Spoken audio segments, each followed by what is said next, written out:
تو ملتان شریف میں حضرت بہاؤالدین زکریا رحمۃ اللہ علیہ کی صحبت میں بھی رہے، کچھ اور بزرگان دین اور علماء کرام کے ساتھ بھی رہے۔ حضرت سید جلال الدین سرخ پوش بخاری رحمۃ اللہ علیہ حضرت سیدنا قلندر لال شہباز رحمۃ اللہ علیہ کو بھائی بولتے تھے۔ یہ اپنے آپ دونوں ایک دوسرے کو بھائی بولتے تھے، بے حد محبت تھی ان میں۔ اور کیونکہ تبلیغ کا سلسلہ جو تھا وہ بلوچستان کے شہر مکران، بلوچستان میں بھی تبلیغ کی، سندھ میں بھی تبلیغ کی اور ہند میں بھی تبلیغ کی۔ تو حضرت کا سے جب وہ چلتے تھے تو 4 بزرگان دین ایک ساتھ چلتے تھے، اکثر و بیشتر حضرت بہاؤالدین زکریا رحمۃ اللہ علیہ، حضرت سید جلال الدین سرخ پوش بخاری رحمۃ اللہ علیہ، حضرت بابا فرید شکر گنج رحمۃ اللہ علیہ اور حضرت قلندر لال شہباز سیون شریف رحمۃ اللہ علیہ۔ تو ان کی محفلیں ہوتی تھیں، ملتے تھے، ساتھ بھی رہتے تھے، اور اکثر و بیشتر جب تبلیغ پہ نکلتے تھے تو اکٹھے بھی نکلتے تھے۔ سندھ میں اس وقت حضرت صدردین شاہ بادشاہ جسے کہتے ہیں، سکھر روڑی کے مقام دریا کے ساتھ حضرت کی مزار مقدس ہے۔ آپ کا تعلق بھی سلسلہ سہروردیہ سے تھا، اور آپ حضرت امام علی رضا علیہ السلام کی اولاد یا امام علی نقی علیہ السلام کی اولاد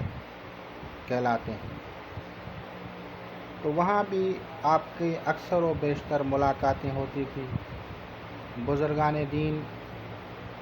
ایک دوسرے کے پاس مہینوں بھی رہتے تھے۔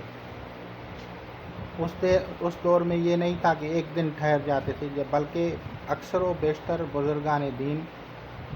ایک دوسرے کے پاس مہینوں قیام کرتے تھے۔ تو ان کی ایک محبت تھی، ان کا ایک محبت کا رشتہ تھا۔ یہ اکثر و بیشتر جو باتیں کرتے ہیں کہ حضرت قلندر شہباز رحمۃ اللہ علیہ اوپر سے اڑ رہا تھا اور حضرت نے اس کو نیچے اتارا، تو یہ ایک غلط باتیں ہیں۔ یہ انہی لوگوں کی باتیں گھڑی ہوئی ہیں جنہوں نے جو سلسلہ کرامتی یا وہ مخالفین انہوں نے گھڑوا دی باتیں اس طرح کی۔ کوئی اس طرح کا معاملہ نہیں تھا، بلکہ بزرگان دین کی ایک کرامت ہے کہ وہ ایک جگہ سے اگر دوسری جگہ جائیں تو ان کو سیکنڈ لگتے ہیں۔ طی الارض اور طی المکان یا طی الزمان کے لیے آدمی کا جانا دیکھنا یہ ہے ہی نہیں، سیکنڈوں میں چلا جاتا ہے، سیکنڈوں میں چلا آتا ہے، ایک قدم ادھر رکھے گا، ایک قدم ادھر پہنچ جائے گا، دنیا کے کسی بھی کونے میں۔ وہ سپر ولایت جتنے بھی ہیں ان میں یہ صلاحیتیں ہوتی ہیں۔ اور آپ ان کو یہ نہ سمجھیں کہ یہ اس کمرے میں تھا، یہ یہاں سے اس نے جو ہے نا گوتا لگایا، کوئی گوتا ووتا نہیں ہوتا، صرف وہ قدم بڑھاتے ہیں اور ادھر پہنچ جاتے ہیں۔ یہ عام لوگ جن کو علم نہیں ہوتا وہ اس طرح کی باتیں کرتے ہیں۔ تو یہ بات کہ ان کو نیچے اتارا اور ان کو کہا کہ ابھی تم جو ہے میری خدمت کرو، یہ نہیں ہے، بلکہ دونوں سلسلہ سہروردیات سے تھے۔ تو ان کو پتہ تھا کہ ہمارے جو سلسلہ طریقت یا ہمارے مرشدوں کے جو خلیفہ ہیں یا بزرگ ہیں وہ سندھ میں ہیں، تو وہ حضرت صدردین شاہ بادشاہ رحمۃ اللہ علیہ کو وہاں پہ ملے اور اس کی دربار پہ کچھ ٹائم رہا اور ان کے ساتھ تعلقات محبت رہے۔ اور بزرگان دین ایک دوسرے کی جو عبادتیں تھیں، ایک دوسرے کے جو صحبت میں رہنے کا مقصد یہ تھا کہ آپ کون سی عبادت کرتے ہیں تو وہ بھی اس طرح کی کرنے کی کوشش کرتے تھے۔ ایک دوسرے کے ساتھ وہ کوئی مقابلہ ان کا نہیں ہوتا تھا، بلکہ ایک دوسرے کو دیکھتے تھے اور ایک دوسرے کے اعمال کرنے کی کوشش کرتے تھے۔ یہ ان کی صلاحیتیں ہوتی تھیں۔ اب جب کہ کوئی بندہ ایک جگہ پہ رہتا ہے تو کوئی کھل کے خدمت کے تحت کوئی بھی کام وہ کر سکتا ہے نا، کوئی مٹکے بھی بھر سکتا ہے، تو وہ اس کے اوپر لازمی نہیں تھا، لیکن وہ خود بخود ہی کوئی بندہ ایک ساتھ رہتا ہے تو وہ کہتا ہے بھائی میں، کوئی کہتا ہے جیسے کہ کمرے کی میں صفائی کروں، دوسرا کہتا ہے بھائی میں اس طرح کروں،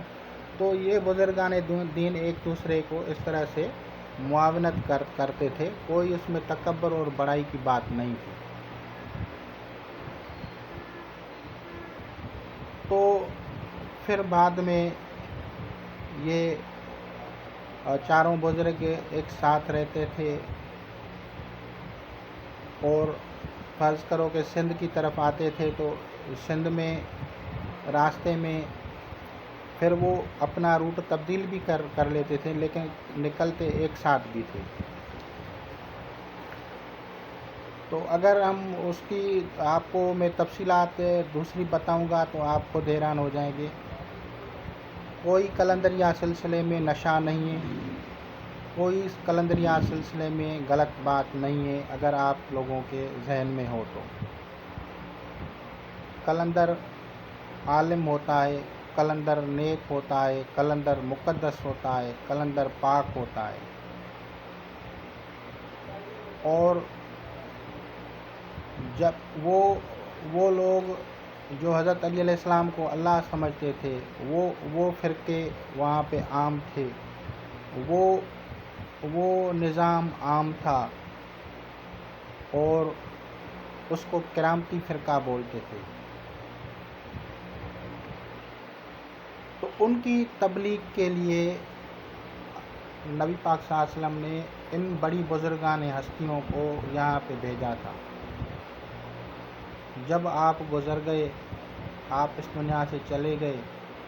حضرت قلندر لال شہباز رحمۃ اللہ علیہ نے لال باغ میں قیام کیا تھا، وہاں بھی آپ نے چلا کشی کی، اذکار کیے، اور یہ جو لاہوت لا مکان کرتے جاتے ہیں، اس راستے سے آپ نے سفر کیا، آپ نے ریاضتیں کی ہیں، کیونکہ یہ ایک بہت ہسٹوریکل چیزیں ہیں، تاریخی باتیں ہیں۔ اس موضوع پہ میں الگ سے بات کروں گا، کبھی ایک علیحدہ سے ویڈیو بناؤں گا، گھنٹوں کی ویڈیو بنے گی، لیکن میں تھوڑی تھوڑی کر کے بناؤں گا، اور حقیقی اور اصل چیزیں آپ کے اوپر واضح کروں گا۔ اس علاقے میں جب پہاڑوں میں جاتے تھے تو ایک ہوتا ہے کلفہ یعنی ایک سبزی ہوتی ہے، وہ کھاتے ہیں، اور ایک ہوتا ہے ہم کلفہ کو سندھی میں جو ہے لونک بولتے ہیں، لونک، اور دوسرا ہوتا ہے مریڑا کی جو ہوتی ہے وہ خود بخود پیدا ہونے والی ایک جڑی بوٹی ہے، اس کی جو ہے بزرگان دین ساگ پکا کے کھاتے تھے، اور وہ تھوڑی سی کھٹی ہوتی تھی،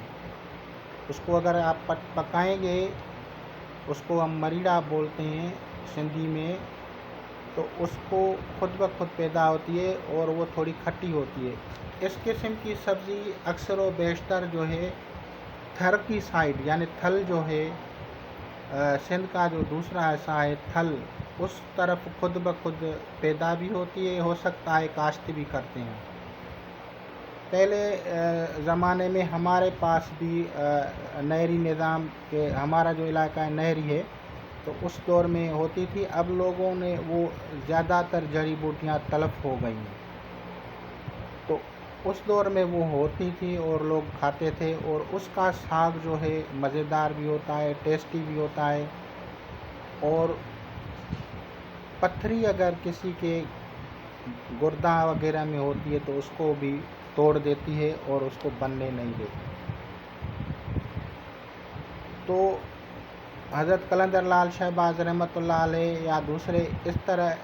ان چیزوں کے ساگ وغیرہ کھاتے تھے، اور پھر آپ نے اپنا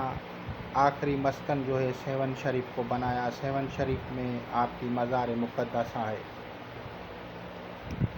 آپ حسینی لال ہیں، آپ کا عشق، آپ کا نور سیدنا علی کرم اللہ وجہ ہے۔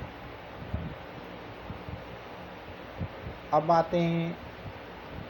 کہ حضرت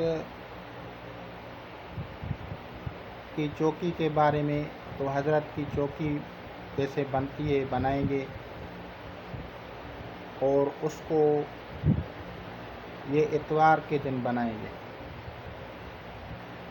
اس چوکی کے اوپر سرخ کپڑا رکھیں گے،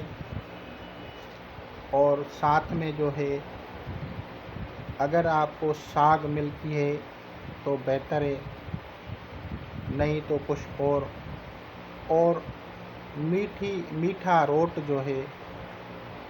وہ آپ روزانہ بنائیں گے، وہ بھی غریبوں میں تقسیم کریں گے۔ ایک دیپ جلائیں گے، دیپ جو ہے روغن گاؤں سے جلائیں گے، اور اس کے بعد جو ہے آپ کو کوئی اور کھانے کی چیزیں مزید اگر رکھتے ہیں نیاز کے لیے تو بہتر ہے۔ ساری اشیاء جب آپ رکھیں گے، رکھنے کے بعد آپ حصار کریں گے، حصار کے بعد آپ چوکی کے اندر بیٹھ جائیں۔ جب آپ چوکی کے اندر بیٹھیں گے تو آپ کا ذکر ہوگا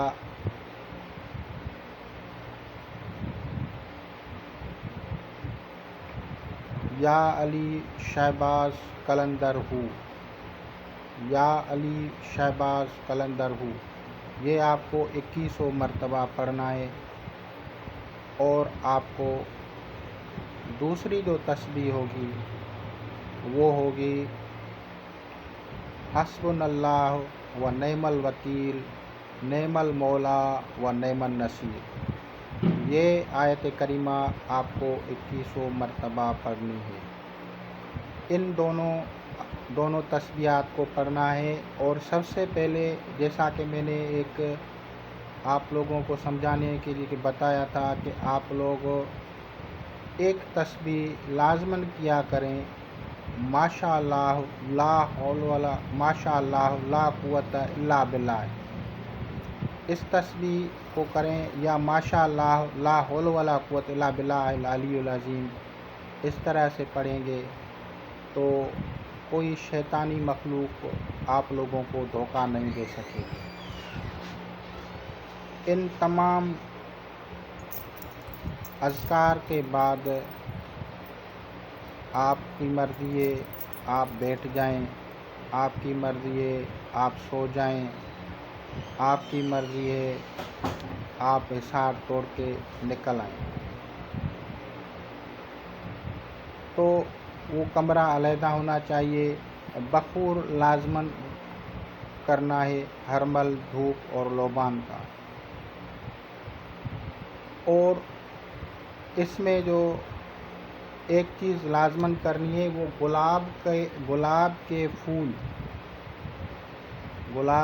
پھول اس کی جو ہے روزانہ ایک ہار جو ہے وہ اس پہ رکھنا ہے چوکی پہ، اور بعد میں روزانہ ایک گلاب کا پھولوں کا جو ہار ہے وہ دریا میں ڈال دیا کریں۔ اور کھانا وغیرہ کی اشیاء جو ہیں وہ آپ غربا میں تقسیم کر سکتے ہیں، اور اگر کوئی آپ سے کھانے کی چیزیں نہیں لے رہا تو پھر آپ ان اشیاء کو دریا میں ڈال دیں۔ اور جب آپ دعا کریں تو جب آپ کا عمل مطلب روزانہ آپ جب تسبیحات پوری کر لیں تو آپ روزانہ دعا مانگا کریں اپنے مقصد کے لیے، اور روزانہ ایصال ثواب کیا کریں، روزانہ پاک و صاف رہیں، عبادت کریں، درود شریف پڑھیں، نماز پڑھیں اور اچھے کام کریں، تو انشاءاللہ تعالی آپ کی حاجات پوری ہوں گی۔ آخری دن جو ہے ایک سرخ رنگ کا سرخ رنگ کا کپڑا جو ہوتا ہے اس کا ایک جیسے نائٹ گاؤن بنتا ہے اس طرح سے بنوائیں گے۔ ایک سرخ رنگ کا جس طرح سے کپڑا نائٹ گاؤن ہوتا ہے، بڑا سا ایک جبہ ہوتا ہے، وہ بنوائیں۔ اور اس جبے کی جو پٹی ہوتی ہے جیسے یہ میری ایک سائیڈ ہوتی ہے، یہ پٹیاں اس پہ کالے رنگ کی جو پٹیاں ہوں، باقی سارا جبہ جو ہے وہ سرخ رنگ کا ہی ہو، لیکن ان کے سرخ رنگ کے اوپر جو 2 پٹیاں بنے گی نا، جو یہ اس طرح سے سائیڈ میں ہوتی ہیں، یہ آپ کو بلیک کلر میں ہونی چاہیے۔ اور پھر جیسے ہی وہ آپ کا 41 دن مکمل ہو یا جس دن آپ چوکی کو ختم کرنا چاہتے ہیں، تو پھر آپ نیاز کو تقسیم کرنے کے بعد ہار کو لے کے اور گلاب کا یہ جو گلابی کلر کا میں نے آپ کو جبہ بتایا ہے، گاؤن بتایا ہے، یہ لے کے آپ دریا پہ جائیں گے اور دریا میں وہ آپ نذرانے کے طور پہ اس کے ڈال دیں اور پیچھے مڑ کے نہیں دیکھنا، جو بھی آپ کی حاجت ہوگی پوری ہو جائے گی۔ لیکن یہ ساری چیزیں جتنی آپ پیار، محبت، عزت اور احترام کے ساتھ کریں گے تو سارے مسائل حل ہو جائیں گے انشاءاللہ العظیم۔ یہ جو میں آپ کو بتا رہا ہوں یہ کوئی عام چیزیں نہیں ہیں، خاص چیزیں ہیں، ان کی قدر کریں، سمجھیں۔ خدا حافظ۔